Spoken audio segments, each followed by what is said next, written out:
네, 오밤중 뉴스 함께하고 계십니다.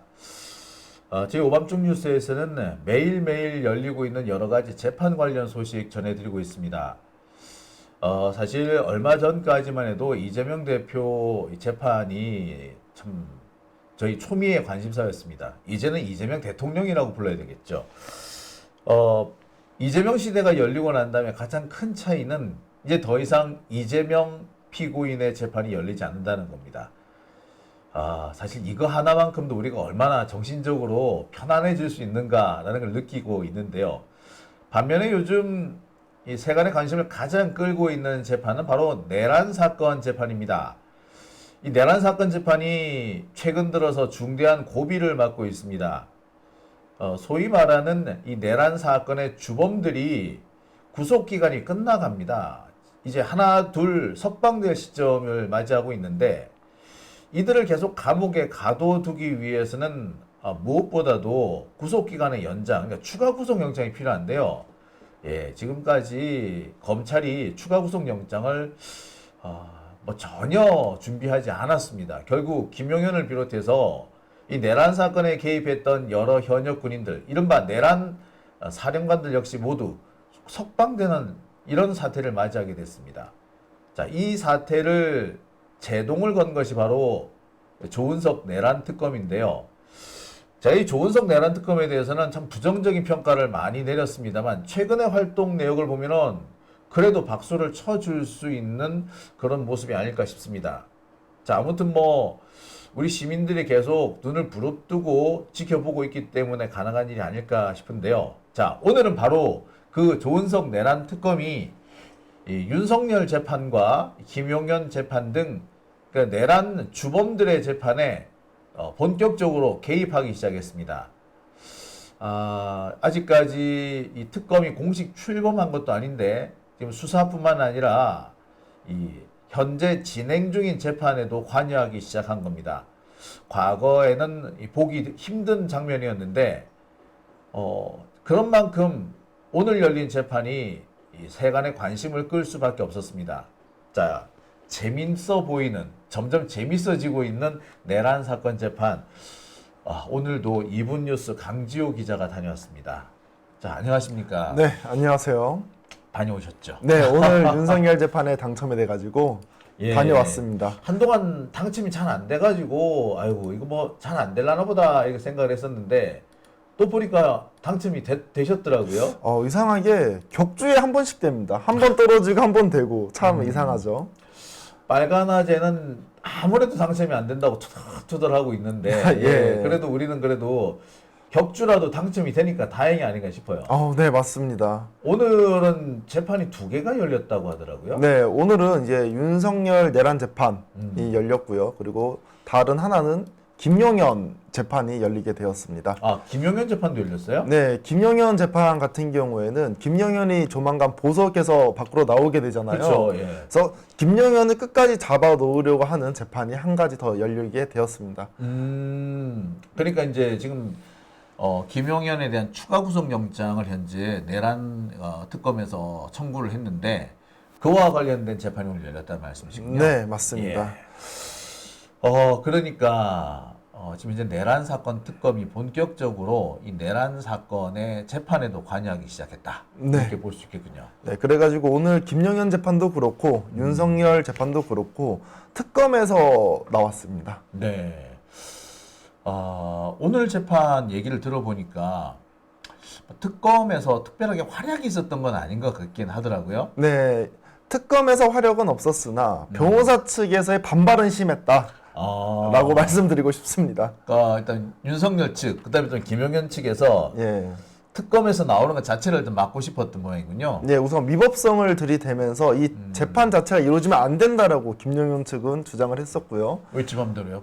특검법은 국민들이 만든 건데. 그렇죠. 근데 가만히 보면은 이 김용현 쪽들 같은 경우에는 윤석열도 마찬가지고 지들이 법인 거야. 지들이 다 위헌이래. 아마 무인이어서 특히나 김용현 재판 같은 경우에는 뒤에 말씀 또 드리겠지만 특검의 이 말을 틀어 막아서 결국에 특검에서 말을 못하고 재판이 끝나게 됩니다. 그러니까 특검에서 말도 못하고 재판이 끝났다고요? 네, 맞습니다. 아이씨, 진짜. 자, 조금 열받는데 오늘 이 특검이 이제 내란 사건 재판에 첫 번째로 등판을 하니까 윤석열이 그렇게 말을 많이 했다는 얘기도 있더라고요. 저는 처음에 기대를 했습니다. 윤석열이 이번에 중앙지법에 서간에 들어갈 때나 아니면 재판이 처음 시작될 때 뭔가 소감의 어떤 이야기를 할 줄 알았는데 당시에는 얘기를 하지 않고요. 재판 거의 막바지 끝에쯤 윤석열이 본인이 하고 싶은 얘기를 이제 하게 됩니다. 그래서 뭐 제가 이제 저도 그 윤석열이 뭐라고 했는지 대충 얘기를 들었는데 무슨 말인지 못 알아듣겠더라고. 그렇죠. 왜냐면 제가 타이핑을 쳐가지고 아예 보내드렸는데 거의 횡설수설하고 있는 거야. 뭐 앞뒤가 맞는 거 그리고 지가 뭘 한다고 지가 군사작전에 대해서 뭘 한다고 이렇게 떠버리기를 솔직히 가짠다는 생각이 확 들더라고요. 또 심지어 미필이잖아요. 아니 군대 근처도 안 가본 사람이 말이야. 그러니까 꼭 보면은 좀 군대 근처 안 간 사람이 꼭 군사 퍼레이드 하려 그러고 국군에 가지고 꼭 그런 놈이 또 계엄령하고 말이야. 환상이 있나 봐요. 그러면 군대를 좀 가지. 왜 그러니까요. 군대를 안 갔나 모르겠습니다. 자, 오늘 이제 뭐 내란 사건 재판에 이제 특검에서 첫 등판했고, 그래서 아마 여러 분들이 지금 관심을 갖지 않을까라는 생각이 드는데, 자, 윤석열도 그렇고 또 윤석열 측의 변호인들도 그렇고 이제 뭐 좀 합리적인 얘기를 한 것 같지는 않아요. 네, 맞습니다. 오늘 이제 딱 재판이 본격적으로 이제 시작되기 전에 이제 윤석열과 이 박옥수 특검부 이렇게 정면에 이제 마주보게 박옥수, 예. 이렇게 앉아 있었는데 둘이 눈을 서로 쳐다보진 않고 윤석열은 눈을 감고 있고 우리 박수옥 특검부는 이 서류를 이렇게 보고 계시더라고요. 뭔가 좀 의도적으로 서로 눈빛을 교환 안 하고 있던 것이 아닌가라는 좀 생각이 들었습니다. 보니까 예. 그래서 뭐 서로 이제 목례도 안 했다. 네. 그러니까 근데 사실 박옥수 특검보하고 윤석열하고는 잘 아는 관계예요. 그래요? 그럼요. 모를 수가 없죠. 그런데 아는 척도 안 했다라는 거는 사실 좀 의외예요. 그러니까 윤석열도 그렇고 박옥수 특검도 그렇고 서로 상대하기 싫다.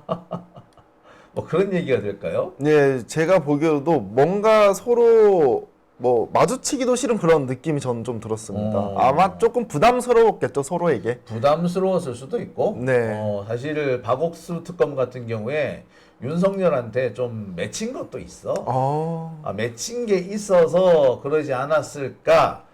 사실 뭐 그런 생각이 들어요. 그러니까 박옥수 입장에서는 이 양반이 뭐 나름 잘 나가는 검사였는데 결국에 진급을 못하고 결국 그만뒀어요. 그리고 그만둘 시점에 어떻게 보면은 자기 후배들까지 앞질러 가는데 박옥수 특검보가 연이어서 몇 번 진급에서 미끄러져요. 그러니까 되게 좀 기분이 좀 상했을 거예요.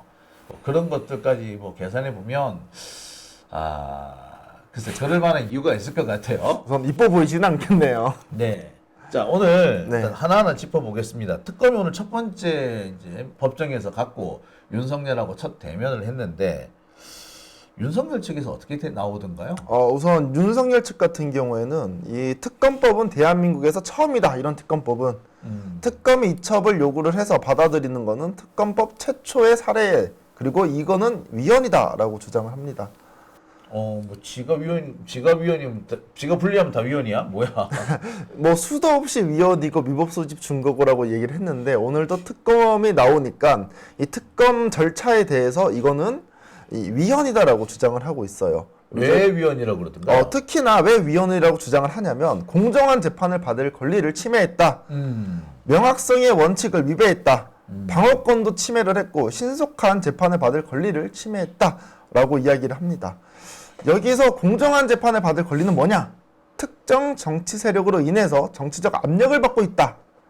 그리고 명확성의 원칙은 특검은 수사를 방해하거나 지연을 할 때 수사 대상으로 하는데 이런 것들에 대해서 명확하게 나오지 않았다라고 주장을 하는 거예요. 어쩌라고? 나는 정말 이해가 안 가는 게 예. 자, 일단 그 재판의 공정성을 해치고 있다. 예, 공정성을 해치고 있다. 근데 재판의 공정성이 핵심은 판사예요. 아, 그렇죠. 그러니까 판사가 이상한 사람이 된다거나 법관에 자격이 없는 사람이 된다거나 또는 이 법관을 아무나 막 임명하게 한다든지 이런 경우에 이게 위헌이 될 가능성이 있습니다. 근데 지금 같은 경우는 현재 이미 있는 법관들 그대로 쓰고 있잖아요. 그렇기 네. 때문에 이게 왜 명확성의 원칙, 그 공정성 원칙이 위반되는지 모르겠어요. 그다음에 명확성의 원칙이라고 하는 거는 그냥 우리가 그 통상적인 사고 방식에 보아서 뭔지 알 수 있을 정도면 된다요. 형법 같은 경우도 마찬가지. 이게 뭐다라고 특정을 지을 수 있으면 되는데 딴 것도 아니고 그 특검법 같은 경우에는 일정한 범죄 행위만 지목을 하거든요. 그래야지 수사를 할 거 아니야. 근데 그것만 하면 되는데 글쎄 뭐 윤석열의 내란 사건 계엄 점포 전후 이 부분이라 글쎄 뭐가 명확하지 않는다는지 뭐 도저히 이해가 안 가는데. 예. 그다음에 뭐 방어권을 침해했다 그러는데 방어권의 핵심이 뭔 것 같습니까? 방어권의 핵심이요. 방어권의 핵심이 제일 큰 책이 뭐냐면 네. 불구속 수사를 하는 거야. 아, 불구속. 근데 지금 윤석열 밖에 나와 있잖아. 지금 나와 있죠. 근데 가장 방어권을 잘 행사하게 되는 거야. 두 번째 뭐냐면 변호인을 선임할 권리예요. 네. 그 변호인이 정말 자기가 원하는 사람을 선임할 수 있고 변호인하고 이렇게 계속 접견하고 교통할 수 있는 권한, 권리 이런 것들만 보장이 되면 돼요. 근데 뭐 도대체 방어권을 침해했다는 건지, 그러니까 도대체 이해를 못 하겠네요. 네, 맞습니다. 그리고 특히나 뭐 마지막 신속한 재판받을 권리를 침해했다. 라고 이야기를 하는데 도저히 이해를 하지 못하겠습니다. 왜냐하면 이 검사 측, 그러니까 특검 측에서도 뭐라고 얘기하냐면 공소 제기일부터 재판이 5개월이 지났는데 피고인들이 지금 석방에 막 임박해 있고 재판이 신속하게 이루어지지 않은 우려가 있기 때문에 특검을 한다라고 이야기를 하거든요. 그렇죠. 그러니까 지금 서로 윤석열 측도 그렇고 특검 측도 그렇고 신속한 재판을 못하게 하고 있다라고 주장을 하고 있는 상황입니다. 제가 볼 때는 그래요. 이제 이게 정치적인 메시지를 네. 던지려고 하는 것 같아요. 그래서 특검이 정치적으로 만들어졌으니 특검을 내쫓는 것도 정치적으로 내쫓을 수 있다라고 보는 거야. 네. 그러니까 이거 얘기를 이 정치적인 메시지를 막 던져 놓으면은 혹여라도 어떻게 이제 다시 뒤집어져 가지고 지가 되살아날 방법이 있지 않을까, 뭐 요런 꿈을 꾸지 않는가라는 생각이 좀 드네요. 네, 맞습니다. 네. 그래서 이러한 절차와 관련된 문제를 이제 이야기하면서 오늘 윤석열 측 변호인들 같은 경우에는 이 재판 절차가 잘못됐으니까 오늘 재판은 여기서 마무리하자라는 식의 이야기를 꺼내게 됩니다. 아니 신속한 재판을 하자며 근데 오늘 재판을 안 하면 그 신속한 재판이 되나? 왜냐하면 이 특검 자체가 미법성이 있기 때문에 이거를 완전히 해결한 이후에 재판을 받아야 된다고 주장을 해요. 아니 특검은 왜 국회에서 만든 법에 따라서 특검을 하는 건데 그게 왜 위법이라 그래요? 그리고 그걸 해소하려면은 뭐 헌법재판소로 가야 된다는 얘기잖아. 사실은 헌법재판소로 가야 되는 거죠. 그러니까 이건 헌법재판소 갔다 올 때까지 재판 열지 말라는 얘긴데 그러면 신속한 재판은 오히려 아닌데. 그렇죠.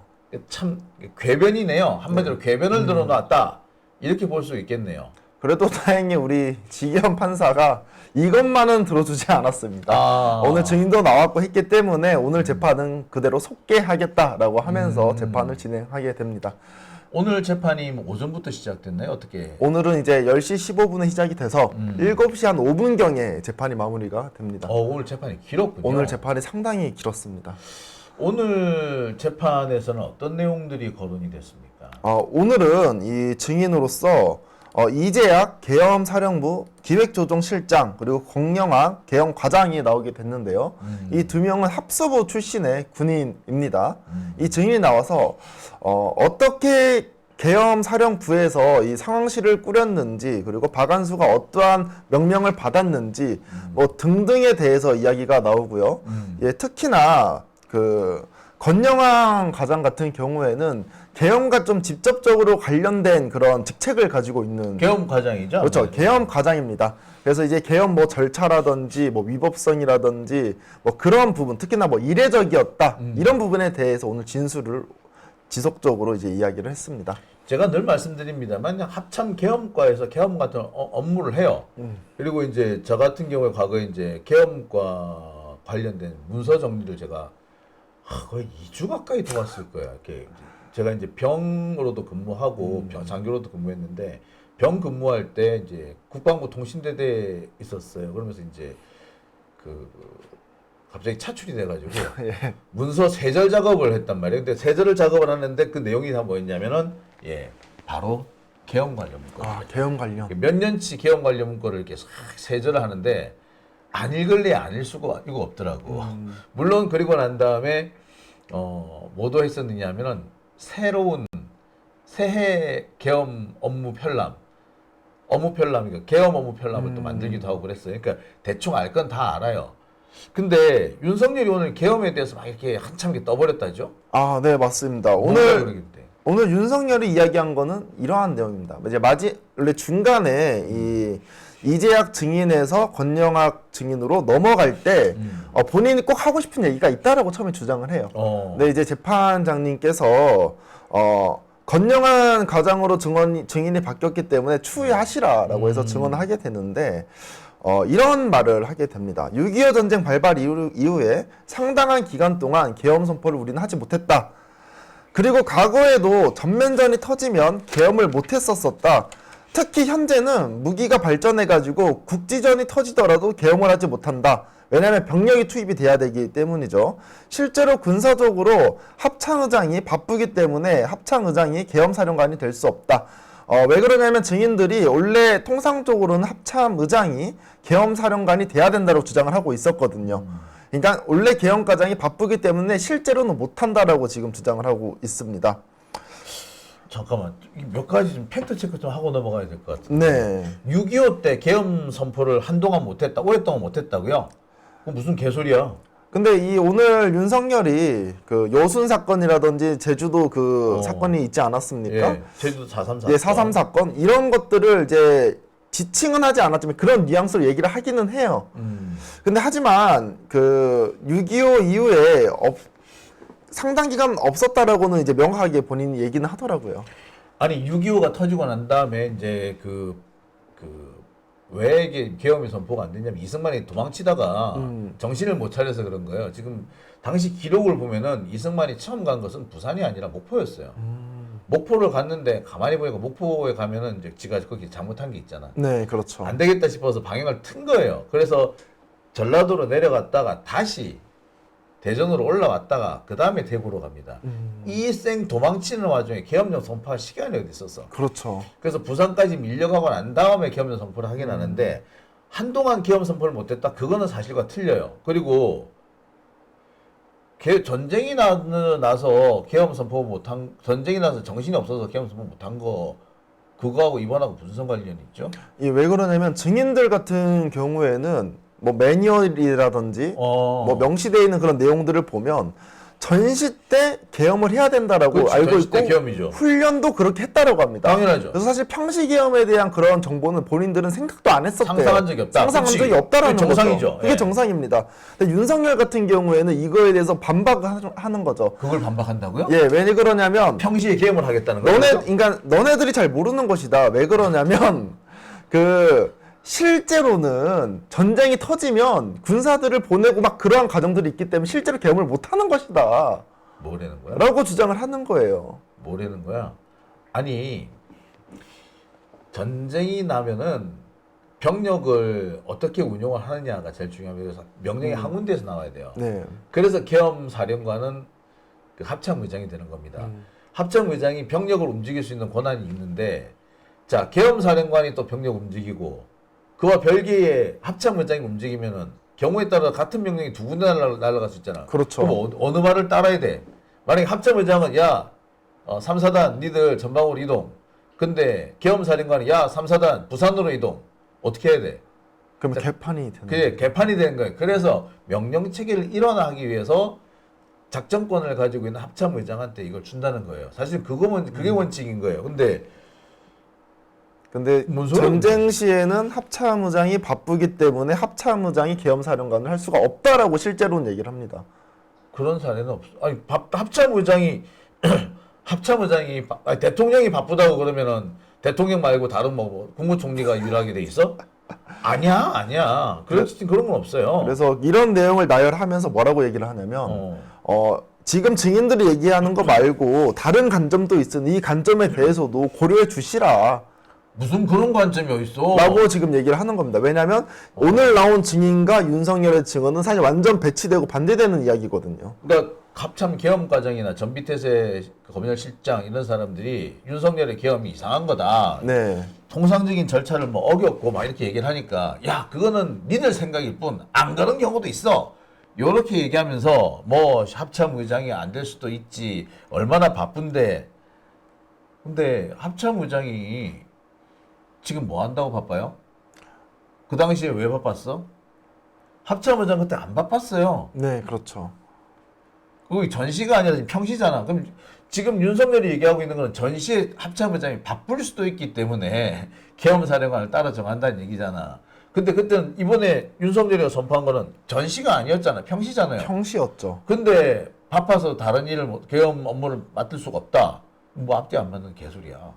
그 사령관 임명도 사실 되게 이례적이었던 거고 그리고 계엄군으로서 갔던 게 특전사, 수방사, 뭐 방첩사 이런 군대였잖아요. 네. 원래는 군사 경찰에서 해야 그렇죠. 된다라고 헌병대에서 합니다. 하는 거예요. 그래서 이제 만약에 다른 이 병력들이 계엄군으로 가려면 뭐 대통령의 승인이 필요하다라고 하는데 계엄사령부 내에서도 이런 승인이라든지 이런 것들을 보지 못했다라는 거예요. 그렇죠. 아니 저도 되게 황당했던 게 예. 그리고 지금 오늘 증언 나온 사람이 합참의 계엄 과장이잖아. 네, 그렇죠. 지가 그 계엄 업무를 담당하는 사람이야. 근데 대통령이 지가 더 잘한다. 윤석열 지는 군대도 안 갔다 왔으면서 지가 잘한다. 이거 나온다는 것 자체가 좀 어불성설이에요. 탁다인 소리지. 약간 윤석열의 그 뉘앙스나 느낌이나 이런 거를 얘기를 쭉 들어보잖아요. 네. 너네는 그 텍스트로 명문화되어 있고 너네 나름대로의 매뉴얼이 있기는 하지만 자기는 대통령이잖아요. 큰 이렇게 수비나 이런 것들을 보면 전혀 실상은 그렇지 않다라는 걸 얘기하고 싶은 거예요. 윤석열은. 그럼 지가 본 숲이 뭔데? 지금 얘기한 거 있잖아요.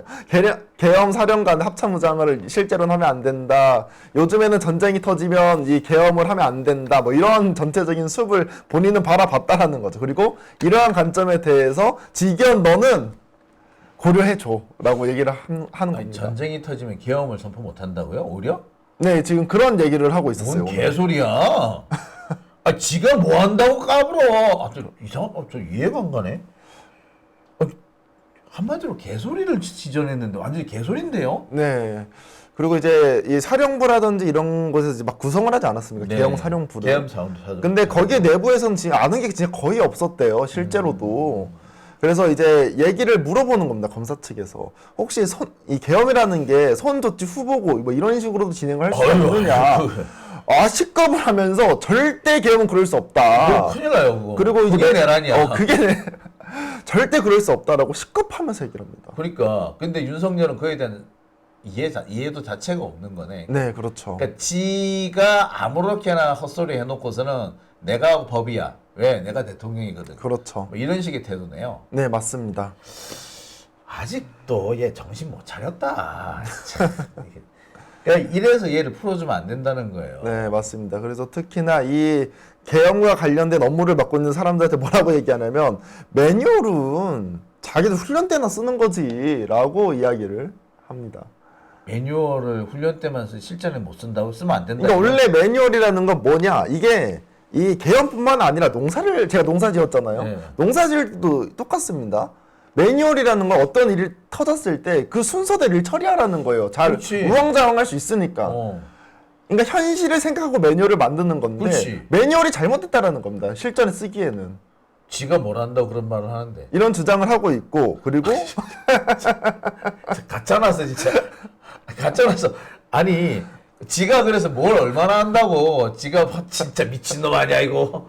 자 그래서 들어봅시다. 네, 그리고 이제 12상 계엄은 국민들에게 메시지를 보내주기 위한 그런 계엄이었고 최소한의 인원으로 무장을 하지 않았다라고 지금 얘기를 하고 있는 거예요. 무장한 게 지금 드러나는데 뭐 무장 안 했다고 또 헛소리야. 총을 들고 갔잖아요. 그렇죠. 총알도 있었고. 그렇죠. 그럼 무장이지. 네, 그러니까 이 윤석열은 무장과 비무장의 차이도 잘 모르는 것 같아요. 네, 맞습니다.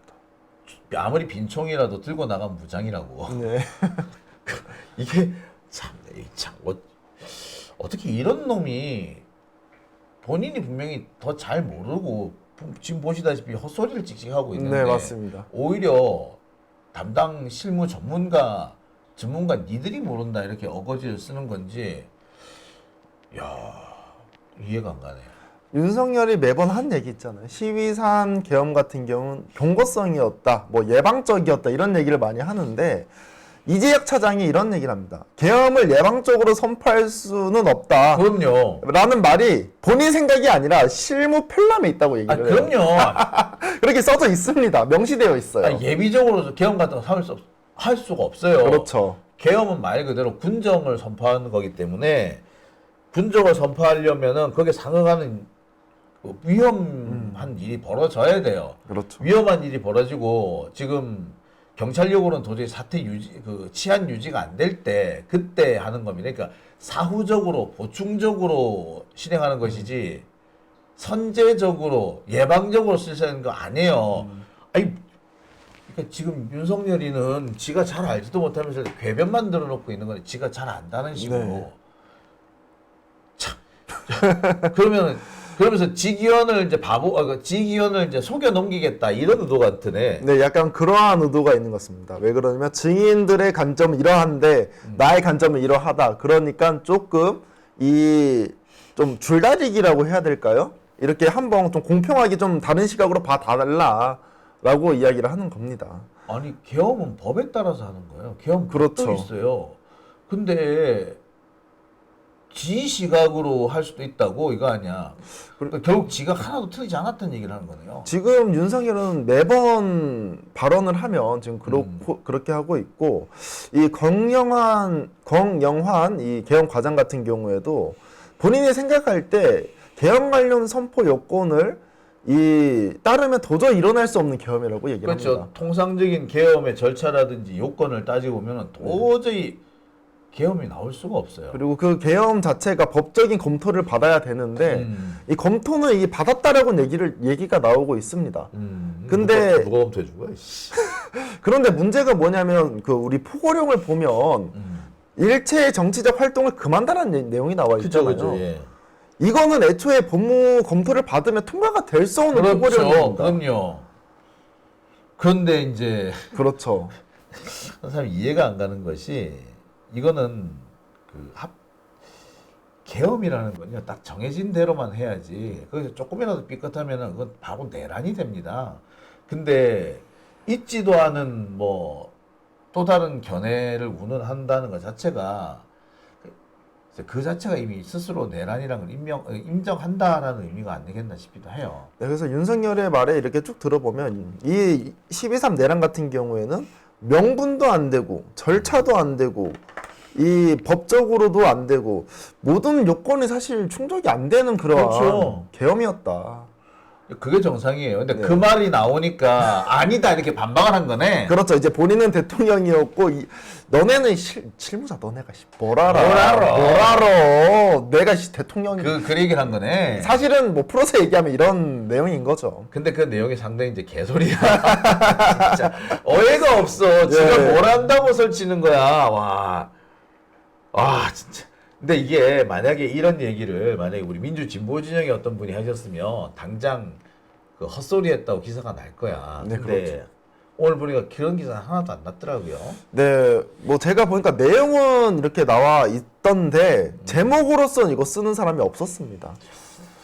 근데 문제가 요즘 본인이 관심 있는 기사가 아니면 다 이 헤드라인만 보고 내용은 또 안 읽어봐요. 저도 똑같습니다. 그러니까 제목에 좀 이런 것들을 좀 대서특별해서 박아줘야 되는데 좀 그런 점이 좀 아쉽더라고요.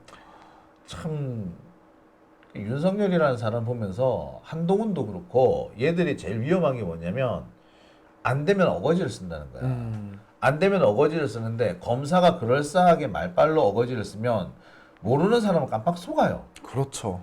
지금은 지기현이 아마 계엄이라든지 이걸 잘 모를 테니 그렇게 잘 모른다는 점을 악용해서 깜빡 사람을 속이고 있다.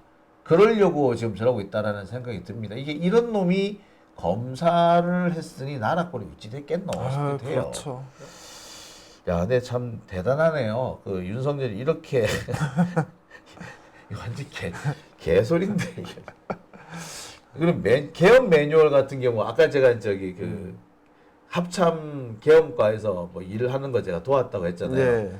거기 제가 그때 세전하고 또 새로 만들고 했던 게 합참 개업 매뉴얼이에요.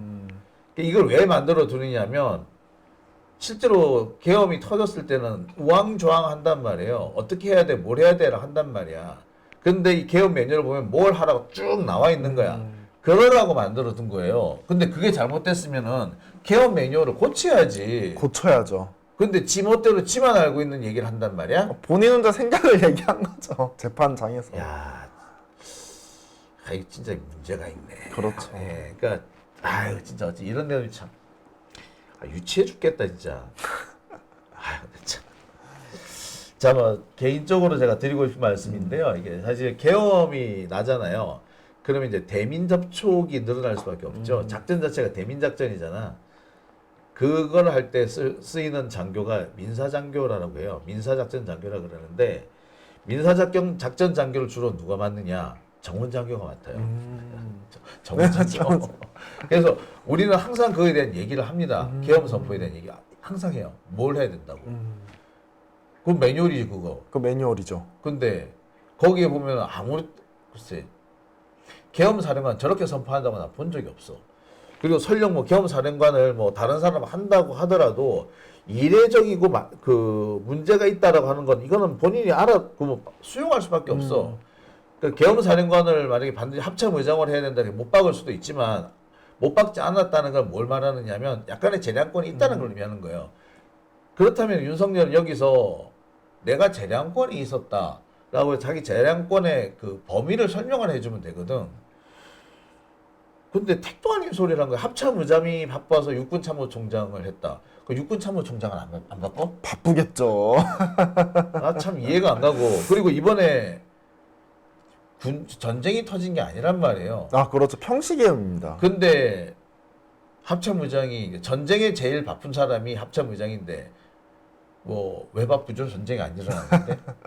참 이런 얘기 들어보면 아유 정말 말도 아닌 거를 참 아유 진짜 이걸 참 아우 진짜 이걸 반박이라고 해야 되나 이런 생각도 좀 들어요. 네, 맞습니다. 자 오늘 뭐 마무리 한번 좀 해주시죠. 또 어떤 얘기들이 나왔습니까? 아, 그리고 이제 마지막으로 이 권영환 과장이 5가지의 조언을 해줬다라고 합니다. 이 계엄 상황에서. 계엄 상황에 대해서. 네, 뭐 첫 번째로는 계엄은 합법적인 절차로 돼야 된다. 두 번째, 계엄 선포문과 그 이후에는 계엄 포고문이 있어야 된다. 세 번째, 계엄 임무 수행은 법에 따라서 경찰이 지정해야 되고 군사 경찰이 아니면 대통령의 승인이 있어야 된다. 네 번째, 기자들은 계엄사가 아니라 합참 정보과에서 진행을 해야 된다. 이제 마지막으로 이 계엄 해제가 된 이후에는 국회에서 계엄 해제가 가결되었을 때 지체 없이 계엄을 해제해야 된다. 라는 조언을 해줬는데 박한수가 이렇게 얘기를 했다라는 거예요. 야, 이 자식아. 되게 만들어야지 그런 걸 그렇죠. 지금 뭐하러 얘기하냐. 일머리 없는 놈아. 해제해야 된다라고 하니까 이 일머리 없는 놈아라고 이렇게 비난했다. 이렇게 비난을 하게 된 거죠. 예. 근데 이 2차 계엄과 관련된 진술도 그 전 재판에 나왔었습니다. 네. 근데 이 윤석열 변호사 측에서 오늘 김철진의 진술서에 대해서 이거는 그 증거로서의 가치가 없다라고 주장을 해요. 왜 그러냐면 이 사람이 어떤 사람이냐면 김용현을 보좌했었던 사람입니다. 보좌관이죠. 예. 네, 국방부 군사 보좌관이에요.